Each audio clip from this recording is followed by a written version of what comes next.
Iyan, kasama kong apo ko. Inuubos siya. Kagahapon nilalagnat. Pero nawala na ang lagnat niya, ubo na lang.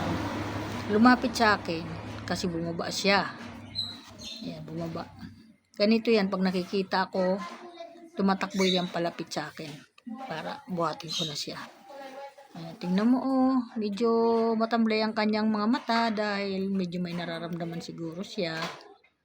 Kaya yan mga guys, ang baby ko mahal. Ay, nini. Saan punta? Ayan baby Hala. Ano tinahalo? Hala. Babay ka muna, babay. Hello. Babay ka muna. Hello, baby. Baby, babay muna. Maghilo ka muna, maghilo. Ay, isus. Matapang ng batang to. Tingnan mo. Bigla ba naman bumaba? Bebe. Wala na. Pumunta na doon sa kanyang nag-aalaga. Paborito niya yun. Pag hindi niya nakikita, iyak ng iyak. Pag hindi gusto niya, pakarga lagi siya sa doon. Yan, parang yun talaga yung nanay niya. Ganyan po. Yan. Ay, hindi maiwan. Naiyak siya pag... Ay! Alika dito. Gali. Uy, kumuha pala ng sangkis. Sarap naman yan, baby. Kakain ka niyan? Sangkis. Saan mo kinuha yan? Sarap. Ay, kumuha ka, be? Babalatan. Kami ni Dada. Pabalatan mo na, be. Pabalatan mo na, dali. Pabalatan mo na. Hello, kakain po ako ng sangkis. Dahil may ubo ako. Dali. Huwag mo kainin, baby, ang balat. Hindi niya kinakain yan. Inaano niya lang kasi nagugutom na siya. Nagugutom ka na, be? Ayaw niya na putsero Bakit ayaw? Ayaw niya. Dito. Magkasunod tong dalawa na ito. Ay, sus. Ito ang pinakamagandang balat sa lupa na bata. Tingnan mo. Ayan.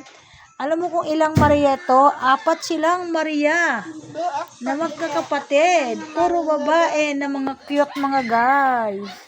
Mga cute ang mga apo ko. Kailan ba bakasyon? Malapit na magbakasyon.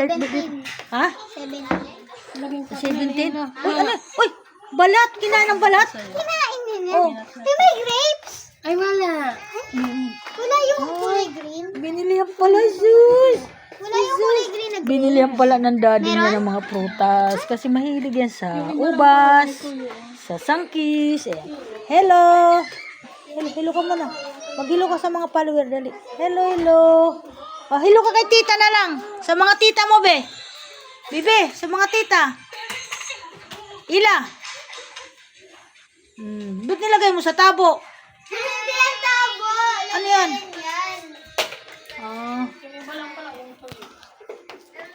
Pulang-pula ka ngayon ayan Hello, follower.